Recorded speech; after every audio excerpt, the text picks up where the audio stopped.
아시안컵에 참가하고 있는 한국 축구대표팀 선수들에게서 들려오는 반가운 소식입니다. 부상을 입었던 선수들이 속속 돌아오며 대표팀이 활기를 띠고 있고 다가오는 요르단전에 대비한 특별 훈련이 눈길을 끌고 있습니다. 첫 경기에서 이강인의 두드러진 활약으로 스포트라이트를 받자 주변 동료 선수들도 더욱 분발하려는 모습을 보이고 있습니다. 한국 대표팀의 훈련장 상황과 변화를 주게 될 라인업 그리고 개별 코칭을 받는 선수들과 이강인의 몸값 상승까지 함께 알아보도록 하겠습니다. 먼저 한국 축구대표팀의 왼쪽 측면 수비수 김진수가 카타르 입성 후 처음으로 축구화를 신고 훈련장의 모습을 드러냈습니다. 김진수는 지난 3일부터 아랍에미리트 아부다비에서 진행한 훈련 도중 미니게임에서 왼쪽 종아리 부상을 당해 홀로 훈련하는 등 외로운 시간을 보내야 했습니다. 그동안 운동화를 신고 다니던 김진수가 처음으로 축구화를 착용하고 나타나며 16강전부터 기용될 준비를 하는 모습이었습니다. 이날 김진수는 축구화를 신기는 했으나 팀 훈련에는 함께하지 않았습니다. 김진수는 클린스만 감독과 개인 대화를 나눈 후 올리버 물리치료사와 스트레칭을 한 뒤 훈련장 한편에서 스텝 훈련과 근육 운동을 하면서 컨디션을 끌어올렸습니다. 대표팀 관계자는 김진수는 조별리그 3경기에는 결장하고 16강전부터 뛸 준비를 하고 있다. 예상보다 회복이 빠르다고 밝혔습니다. 전날 동료들과 함께 러닝을 하면서 대회 준비에 나선 황희찬은 개인 트레이닝을 진행하며 컨디션을 끌어올렸습니다. 그는 지난 3일부터 아랍에미리트 아부다비에서 진행된 전지훈련 중 왼쪽 엉덩이 근육의 불편함을 호소했고 10일 도하에 입성해 재활 회복 훈련에 임했습니다.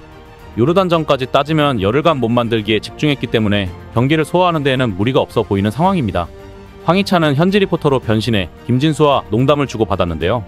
황희찬이 1차전 경기에 어떤 평가를 했는지 묻자 김진수는 능청스럽게 "아, 내가 뛰었어야 되는데 이 얘기를 했어요" 라며 웃었습니다. 황희찬의 등장은 대표팀에게 또 다른 힘이 되고 있는데요. 1차전에서 한국 선수 5명이 경고를 한 장씩 받고 있기 때문입니다. 손흥민과 조규성이 조합이 위축된 공격력을 보일 경우 황희찬 카드가 등장할 가능성이 높습니다. 황희찬은 올 시즌 울버햄튼에서 원톱으로 기용되는 등 공식전에서 11골을 몰아쳐 최상의 골 결정력을 과시하고 있습니다. 힘이 좋은 요르단과의 경기에서도 밀리지 않을 탄탄한 K왕소 황희찬이기에 기대감을 더해주고 있습니다. 김태환과 양현주는 경미한 부상으로 훈련에서 제외됐는데요. 김태환은 오른쪽 종아리에 피로감을 느꼈고 양현주는 전날 훈련 과정에서 목 근육에 경미하게 불편함을 느껴 훈련에서 빠졌습니다. 대표팀 관계자에 따르면 둘 모두 큰 부상이 아니기 때문에 요르단전 출전은 큰 문제가 없을 전망입니다. 선수들의 의지나 몸 컨디션이 절정으로 올라오는 모습입니다. 이날 총 19명의 필드 플레이어로 진행된 훈련에서 대표팀은 공격적인 전술을 다듬었는데요. 유독 이날 선수들 훈련에 또 눈에 띄는 것은 바로 가짜 수비 더미였습니다. 클린스만 감독과 차두리 코치는 수비 더미를 세워두고 선수들에게 전방을 향하는 첫 터치와 빠른 패스, 순간적인 공간 침투 등을 지시하며 요르단전을 준비했습니다. 특히 차두리 코치는 선수들에게 큰 소리로 "공격, 앞으로 갈 거야" 라며 요르단전에서 공격적인 운영 계획을 전했습니다. 클린스만 감독은 또 공격의 파괴력을 높이기 위해 최전방의 조규성에게 포스트에 집중할 것을 주문한 것으로 알려졌는데요. 조규성은 훈련 전 인터뷰에서 감독님께서 후방으로 내려와 공을 받지 말고 페널티 박스에 들어가 경기를 풀어가라고 하셨다.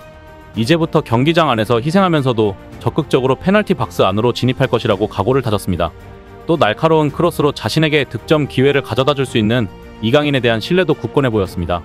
조규성은 "강인이는 워낙 잘해주기 때문에 나만 집중하면 무조건 골은 들어간다고 생각하고 있다"고 말했습니다. 이어 "요르단은 공격적인 부분에서 강하다고 생각한다. 하지만 우리에겐 알다시피 민재영이 있어서 수비적으로는 불안한 게 없다.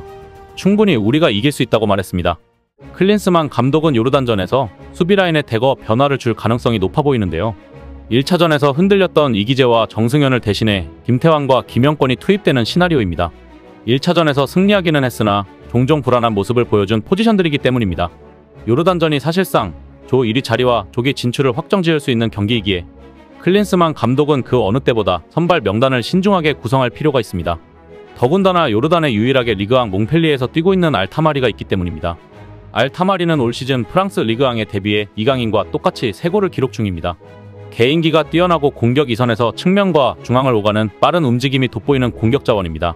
여기에 강력한 왼발까지 갖춰 이강인과 공통점이 많고 1차전에서 말레이시아를 상대로 2골을 성공시킨 선수입니다. 때문에 김민재를 중심으로 한 한국의 포백 수비가 개인기와 스피드를 갖춘 요르단 역습을 어떻게 막아내느냐가 관건이 되고 있습니다.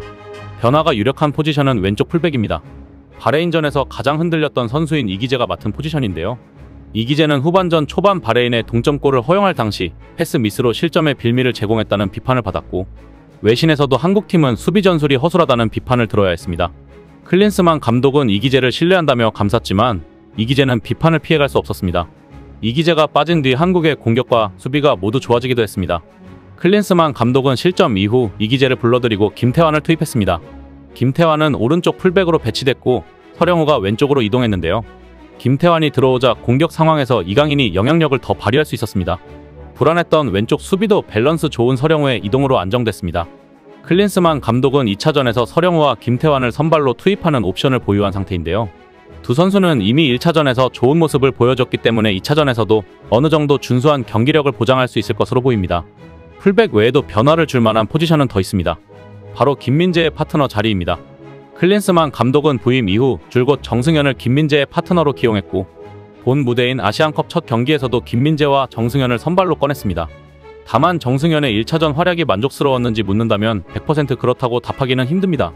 동점골 실점 장면을 돌아보면 알리 마다니 박스 앞에서 문전으로 공을 띄워보낼 때 정승현의 위치가 애매했다는 걸 알 수 있습니다.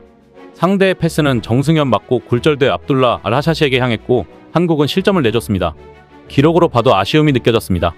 이날 정승현은 차단 4회, 클리어링 4회, 리커버리 4회 등을 기록했으나 경합에서 낮은 수치를 기록했습니다.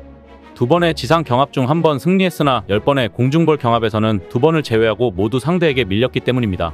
정승현을 뺀다면 클린스만 감독은 김영권을 기용할 것으로 보입니다.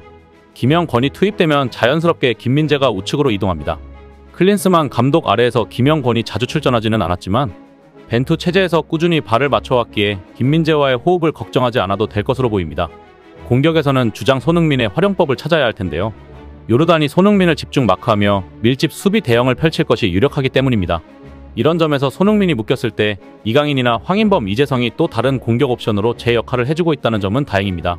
한국 메시로 각광받는 이강인이 이번엔 묶일 가능성이 있기에 주변 선수들과의 협력 플레이가 필요할 것으로 보입니다.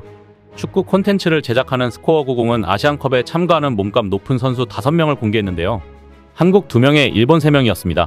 그런데 최고 가치를 증명하고 있는 이강인의 이름은 없었습니다. 현재 트랜스퍼마크트 기준 이강인의 시장 가치는 2200만 유로 약 320억 원인데요. 이번 시즌이 끝나면 이강인의 시장 가치는 최소 7천만 유로 이상으로 올라설 것으로 기대되고 있습니다. 한국 메시라는 별칭에 걸맞게 슈퍼스타다운 기질을 다분히 갖고 있기 때문입니다. 요르단은 아시안컵 전 평가전에서 일본에 1대6으로 패한 바 있는데요. 그만큼 빠르고 세밀한 공격을 펼친다면 대량 득점으로 이끌 수 있을 것으로 보입니다. 한국이 결승까지 가기 위해서는 영리한 경고 관리가 필요합니다. 한국이 요르단을 이른 시간 다득점으로 잡는다면 말레이시아와의 마지막 경기에서는 경고받은 선수들을 쉬게 하며 경고를 리셋할 수 있습니다. 16강부터는 부상 선수들도 복귀함에 따라 더 강한 한국팀이 로테이션을 돌리며 경기를 풀어갈 수 있습니다. 알타마리를 잘 묶어서 한국 대표팀의 대승을 응원하겠습니다. 이상 시온TV였습니다.